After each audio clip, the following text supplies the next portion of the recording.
Liz Sumner, and this is I Always Wanted To, the podcast where I interview people who are doing things that others long to do. What have you always wanted to try?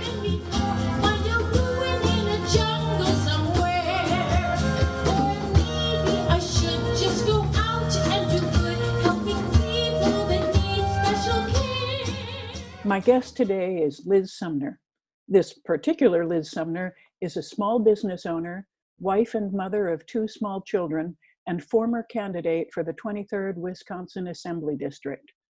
I first heard about Liz when I received a Google alert informing me that I was running for office in Wisconsin. I checked her out and liked what I read. Google continued to keep me alerted to her goings-on. So when I had the idea to do a show about running for office, I thought immediately of Liz Sumner, and she graciously accepted. Welcome, Liz. Thank you. So help set the stage for us. What led you to enter politics? What got you interested and or willing? Oh gosh, well, it actually goes back really far. When I was young, well, my father is a political science professor. So, from a very young age, we spent time discussing politics around the dinner table. And, I get to stay up late on election nights to watch the returns roll in. At a very young age, I declared that I wanted to be the first woman president of the United States. Well, I hope you're not the first, but I know, go. Right? And yes, exactly. I hope not either. And so then I went to college. I studied political science, and I interned in Washington, D.C. and realized that, politics in theory and politics in practice are so different. And so I decided to take a different career path and, worked in retail management, really wanted to open my own store, sort of took that direction for a while. And my husband and I purchased our home in Fox Point about 7 years ago. And a newsletter came in our mailbox and said that they were accepting nomination signatures for a village board position. And I looked at, what the requirements were for the time and everything, and thought, I can do this. So I collected my 25 signatures and filed the paperwork and was elected that year to the village board. And that was so exciting. Even made it through a primary, which was pretty great. So that was sort of like my first kind of getting back into politics and my interest in that and working in government. And so then there's the election of 2016. And unlike most people who decided to run after our current president got elected, I, went to go vote and saw that my state assembly person was running unopposed. And I just thought, that's ridiculous. Someone should run against this man. And it was at that moment that I decided that I was going to run. So I spent the next, probably about a year and a half sort of working to lay the foundation for my campaign. So I did a training program through Emerge, which trains Democratic women that want to run for office. I also participated in a training program with Emily's List, and then also had my experience from being on the village board and, an active member of my community. And I was up for re-election on the village board in that April. So I waited until that election was over, and then I announced my intent to run for assembly that fall. So tell me a little about village board. Is that like local city council kind of thing? Yeah, it's just like a city council, but it's just like how your government is set up. So a city council is for a city, so then you have the alder people or alders. Where we live is a village, and so it has a village board. There's 7 of us that are elected, 1 president, and then we oversee how the village is run. It's not a full-time job. It's not even really a part-time job. We hire a staff that runs the village for us. Yeah. And then we're involved in sort of the overarching decision making. What kinds of decisions does the village board oversee? A lot of budgeting. So, we get requests from our Department of Public Works or village staff or the police department for requests for equipment, things like that. We have to approve all of that. Any road construction projects that we do here, we approve those. And then also, changing ordinances. We recently passed an ordinance that will allow for people to raise chickens here. We're looking into beekeeping, and so it's things like that. So I had no idea that there were training programs for Mhm. candidates. Tell me Mhm. about those, and were you aware that they existed, or did you have to go searching for them? Yeah, well, let's see. One of the ones that I forgot to mention is also Wisconsin Progress. And I think that was the first one that I did. And look, I'm not sure if I knew about them before I decided to run. Because I reached out to a woman that's a customer of mine at my women's clothing store that I own, who used to serve in the Wisconsin legislature, to talk to her about, what it's like, after I had decided to do this, just to sort of find out what I was getting myself into. Mhm. And she mentioned Wisconsin Progress to me, and then also Emerge. And at the time, Emerge was doing trainings only in the spring, and I like had missed the, application deadline, and that just wasn't going to work out for me. So I did a few Wisconsin Progress trainings, and then also the Emily's List one. And then it turns out that just so happens that year Emerge had so many applicants after the 2016 election that they decided to also have a fall cohort. And so that worked with my schedule. So I was able to apply and was accepted. And that was incredible. That I met, I have some like long, friendships I think I'll have for the rest of my life with women that I met in that group. One of the women is now our state treasurer. She was elected in a statewide election in 2018. And then two of the other women also ran in neighboring state assembly districts when I was running. And we were able to just really support each other through the whole process. And it was really great because it can just get so very lonely. And so it was really nice to have, other people to call and talk to about the experiences that I was having on doors, and, or emails that I would get, or, the highs and the lows. Mhm. Well, I'm going to ask you about those in a minute, but tell me a little bit more about what you learned in the training Oh, program. sure. It kind of covered everything. I mean, I guess there's a lot to running a campaign, and then maybe not that much. It covered how to write a campaign plan. So, how much money do I need to raise? Like, how am I going to contact voters? Like, if through mailers, like, how many mailers am I going to send out? How many doors am I going to send that to? How much is that going to cost? Yard signs, email plans, and then like voter contact plans. So working through like, if this is how many votes I need to win, but based on like historical data from other elections, how many doors do I need to knock, and how much time is that going to take, and, working on a schedule, and, really talking through like how you need to sort of, I guess, reprioritize certain things in your life, or figure out ways to, get people to help you with things that will make it easier for you to do Mhm. the things that you need to do as a candidate, which is, talking to voters. Okay. And then it was, there was messaging training. I'm sure it was a lot, but that was kind of like it's sort of like the basics of it. And I mean, ultimately, when you are a candidate, I mean, it's great to have the training, and that you can draw on it, but it's, ultimately, like, so much of it is just like making decisions in the moment, and just kind of trying to like stay sane until Mhm. election day. Did you get sort of integrated with other candidates so that you always did things together, or were you mostly on your own? Mhm. I mean, probably mostly on my own. I think there's challenges to being a candidate in any district in Wisconsin that isn't currently represented by a Democrat, Mhm. because our state has, in 2010, all of the districts were gerrymandered to either like favor a Democrat or favor a Republican. Mhm. And my district is one of the ones that is seeing some shifting. But when I decided to run, a lot of other people also were running, and I think that our state party and like didn't quite know how to handle it all. So it was ultimately like, it was sort of on me to Mhm. do everything. I did receive some financial support from some other assembly Democrats around the state. And then, through the state, look, we had a lot of statewide elections when I was running. So the governor, the treasurer, the attorney general, the secretary of state, were all up for reelection. And and then also one of our senators, like our national senators, was also up for re-election, and they were sort of the main focus of the party, and not so much, I guess, my tier.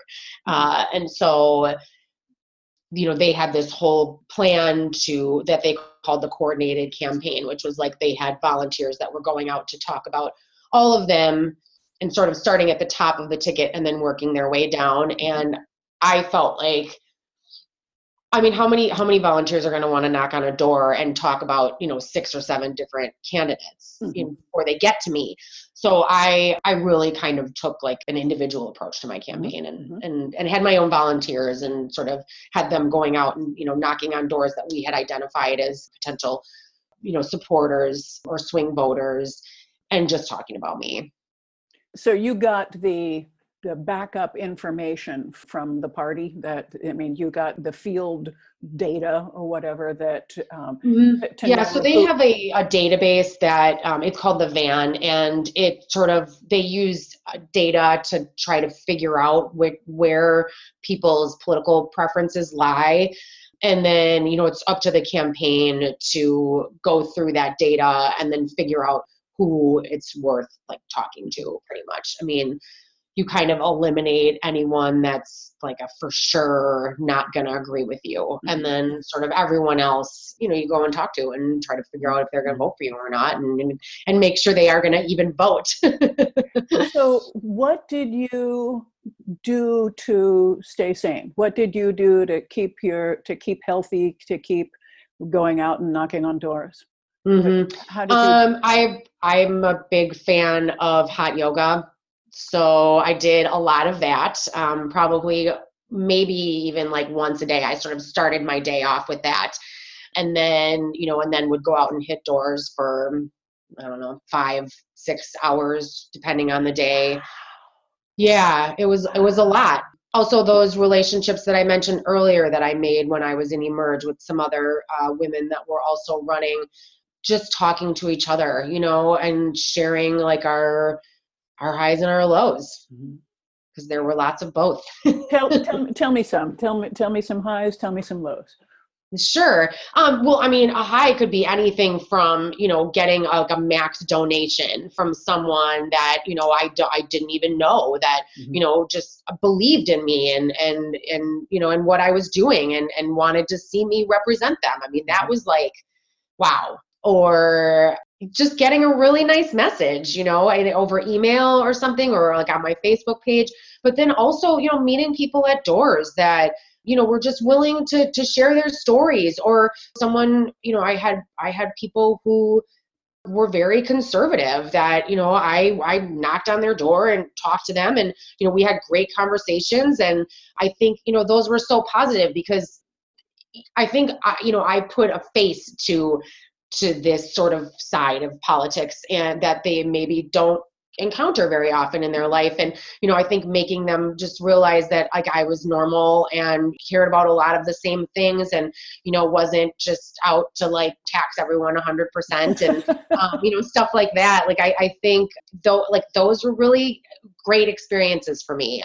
And, and then some of the lows were, knocking on somebody's door who would just ask me if I was Republican or Democrat and then slam the door in my face. I mean, you get used to it, and it certainly, didn't, by the end, it happened and it was like not a big deal to me. But certainly in the beginning, when I went out to collect signatures and having people tell me that they wouldn't sign my nomination papers, even though it's, all it is helping me get my name on the ballot. Like, you don't have to vote for me, anything like that. And, and just simply telling me that they weren't gonna, that they didn't want to help me get my name on the ballot because like we disagree. And I just thought like, those kinds of things I think were really frustrating, because like ultimately I'm just trying to participate in the process. And, whether I win or lose, it's not going to be based on their signature. So I think that those kinds of things were, really like upsetting. And like, I had a couple of mailers sent out from my opponent's political party that weren't so nice. They did like an opinion poll on me and called a lot of people that I know that live in my community, and just sort of like distorted some truths to make them look much worse than they actually were. And, asking people that I know about these kinds of things. And that was very upsetting. Yeah, I was wondering whether things on this level where you were running is as divisive as it is in the national elections, and it sounds like it kind of is. Oh yeah, no, I mean, it's the Republican Party has like bottomless coffers, and also a lot of support from outside groups that also have unlimited funds. And, they weren't afraid to spend it on a race as small as mine. I mean, in a way, I sort of took it as a badge of honor in that they thought that I was a threat. But it's also, it's personally like pretty devastating, I guess, in a way, just to have things out there about you that aren't really true. Yeah. Yeah, it amazes me that anybody would run for office because of what. So what do you say to somebody who would say, well, I'd love to do my civic duty, but I can't take what you'd have to go through. What would you say to her? If you think that you can't take it, then I wouldn't do it. What does it require? What kind of person could go for it? Mm-hmm. I think that, like, judging by the people that I've met that have run for office, I think that if you want to do it, like, you'll do it. Like, it doesn't matter what's out there, or what you do have to go through. When I started this, like, I don't think I even anticipated how dedicated I would be to it. I originally, and, when I went to vote in 2016, just thought, I'm just going to get my name on this ballot. And it wasn't even thinking about, I'm going to need to raise, close to $100,000. I'm, going to need to knock over 10,000 doors. I'm going to have to, like, go to events every evening and I guess inspire people to get behind me. All of those things I don't think I really thought through. And I wouldn't change the experience for the world. Like, the personal growth that I got from it was incredible. I mean, I, would never stand up in front of a group of people and talk about anything, let alone, my stance on particular issues that our state government would deal with, or what I see our current representative, like, how he's not representing, like, our district very well. So, or knocking on people's doors. Like, I never thought, like, I would be able to just walk up to someone's door and knock on it and introduce myself and ask for their vote. Like, that just, so it's all of those things were so incredible. And I do think that if I met someone that was considering running, I would definitely mention that, because, I was thinking about, like, this call, we were going to have this conversation today and this morning, and I don't know that in any of my trainings, if they ever really talked about that. Like, how much different you will be at the end of it. Mm-hmm. And that I would never trade. It was an incredible experience. Wow, that's beautiful. What do you wish somebody had told you beforehand? So much of it, I think, is just simple things. Like, sometimes think, if I were to run again, like, what would I do differently? And I think for the most part, I stayed true to myself. That's probably what I would tell people. Just stay true to yourself. Like, I think that that's really the biggest thing. Like, you're going to have so many people trying to tell you that this topic is, like, polling well with voters and, or, like, Republican voters. So, like, maybe you can, influence them with this or that. And I just always kind of felt like I just wanted to stay true to who I was. That's great. And do you think you'll run again? Do you have thoughts? I don't know. I mean, I think about it so much, and there are quite a few people that really want me to run again. My race was close-ish. There was about 1,000 vote difference, which I think seems like so very many, but people that run campaigns or that are in our current legislature seem to think that that's not really all that crazy to overcome. Mm-hmm. So I've had a lot of conversations, and every time I have a conversation, it makes me think more and more about it. But, and like I was talking about how I sort of, I feel like I got so much growth out of it. Like, I do sometimes, like, miss that person that I was when I was running. And so, sometimes I think it would be nice to like get back to that, but it was so much work. And, I have two little kids, they're 6 and 8. And I think especially after being able to spend this past summer, spending so much more time with them and realizing how much I missed out on because I was out knocking doors all of the time or at events or whatever it might have been, that it's just, I just still need to think about it. Yeah. Are your daughters old enough to know that how cool you were and how important it is that women do what you did? Mm-hmm.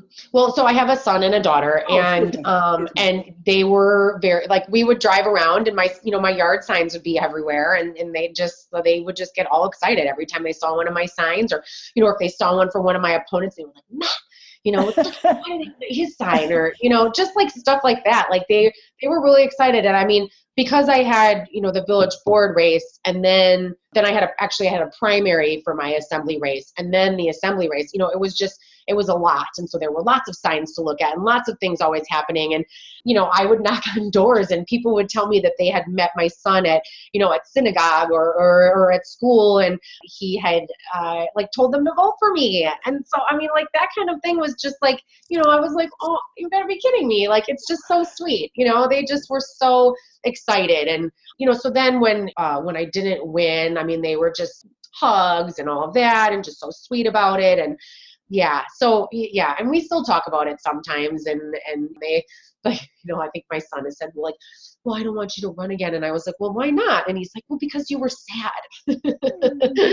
And, so it's just things like that. Like, they're just really sweet. And they were very supportive. I mean, my mom basically spent so much time with them while I was out, and my husband, while I was out knocking doors and doing things for the campaign. And so, yeah, it was a lot of support, and they were excited. That's awesome. Wow. What advice would you give, or what resources would you direct people to if they're toying with the idea? And also, where should they get started? What kind of race? Oh, that's a good question. Everybody's different. I mean, we had people that jumped into our governor's race having never run a campaign before. A lot of people that you talk to suggest that you sort of start locally because, my village board election is nonpartisan. So it's really, more about just representing your community and what you think is right for your community. And so there's not this weird, well, we disagree on things just simply because I'm a Democrat and you're a Republican or whatever. Mm-hmm. And, sometimes then that means we can't even talk to each other. Mm-hmm. People are much more open to talking when that's not on the table. Mm-hmm. So school board, village board, things like that. But, some of my friends, the first campaign they ran was for state assembly. And I mean, that's, a pretty big deal. Or some people will try to jump in at state senate. It's just, I think it just depends on what you're drawn to. And I feel like for most people that end up running for office, there's sort of this moment where it just happens and you kind of decide that that's what you're going to go for, Are there people or roles in various states that somebody can go and talk to? Oh, sure. Yeah, well, I mean, I would definitely suggest looking for a training program because I think it's like a good place to start. It kind of gets you really thinking about whether or not you can actually commit to doing this, thinking about how much money do I have to raise? Who am I going to raise this money from? That kind of the logistics of the campaign. And so I think that that's really helpful.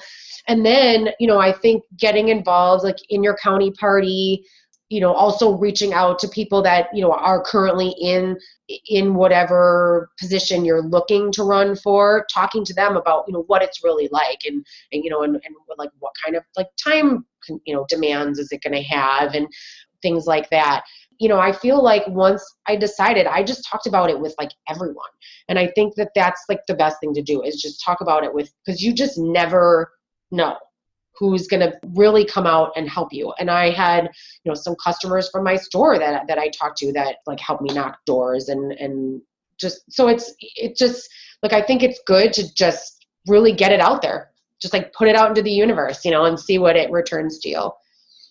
If you had a magic wand and could change something about the process, How would you improve the process that you went through?